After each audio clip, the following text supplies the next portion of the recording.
Donc, pour notre dernier studio qu'on va voir pour ce segment-ci, on s'approche vers notre ami Maxime Vézina pour Red Trigger de Bold Spirit Studio. Comment ça va, Max? Ça va très bien, et toi? Ça va super bien. Donc, Max nous l'a fait la cool avec ses lunettes parce que il m'a dit qu'il va torcher le défi de 10 secondes. Il est prêt. Ah, c'est un habitué de la chose. Donc, dès que l'écran s'affiche, tu as 10 secondes pour me dire c'est quoi Red Trigger? Ton jeu en 10 secondes. Go! Alors, Red Trigger 1 et 2 sont des jeux d'action-aventure avec des éléments de puzzle. Dans le fond, on a des blocs rouges qu'on peut tirer et quand on les tire, ça les fait expandre ou rétracter, mais on peut seulement en expandre 3 à la fois. Ces blocs rouges-là, ouais. Là, tu m'as vraiment non. Donc, c'est un genre d'FPS puzzle? Exact. Donc, c'est sûr, la plus grosse inspiration que les gens remarquent, c'est Portal. Évidemment, à moins d'une grosse surprise, il n'y aura probablement jamais un Portal 3, malheureusement. Donc, on veut faire notre propre interprétation du jeu, mais par contre, en ayant évidemment notre propre identité. Donc, c'est pour ça qu'on ne tire pas des portals dans le jeu, on tire plutôt des blocs rouges qui sont dans le monde. Puis justement, on peut les faire expandre et rétracter, puis ces blocs rouges-là, on peut les utiliser de plein de façons différentes. Donc, par exemple, évidemment, faire des plateformes, ou sinon, exemple, une porte n'arrête pas de se fermer, on peut glisser un bloc rouge en dessous pour la tenir ouverte. Ou sinon, je me mets sur un bloc rouge, je l'active, on va se faire propulser. Donc, on joue beaucoup avec le momentum et la physique.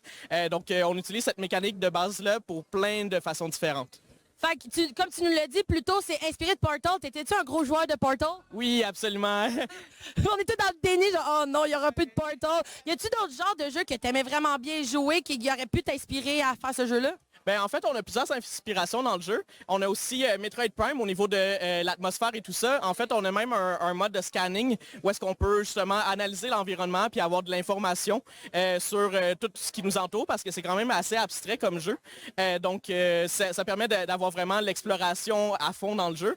On a aussi BioShock au niveau des thèmes un peu philosophiques. On va apprendre dans le jeu qu'il y a une technologie qui a un certain aspect qui a un impact sur la société et voir est-ce que c'est la bonne chose, la mauvaise chose, c'est un peu à l'interprétation du joueur. Nice. Ça fait combien de temps que tu es dans le domaine du jeu vidéo?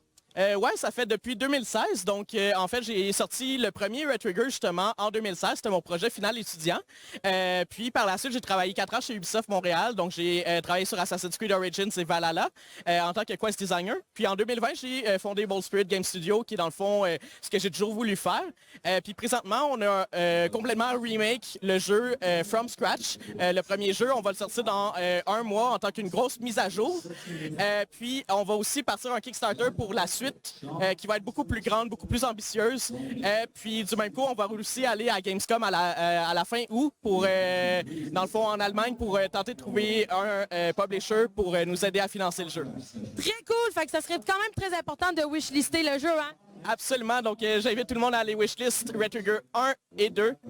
Donc, voilà, ça nous aide beaucoup. Sur Steam? Oui, sur Steam. On va aussi l'avoir bientôt sur Epic Game Store. Puis, évidemment, le but avec un publisher, si on réussit à en avoir un, ce serait de l'amener sur console. Ben, merci beaucoup, Maxime. Merci beaucoup.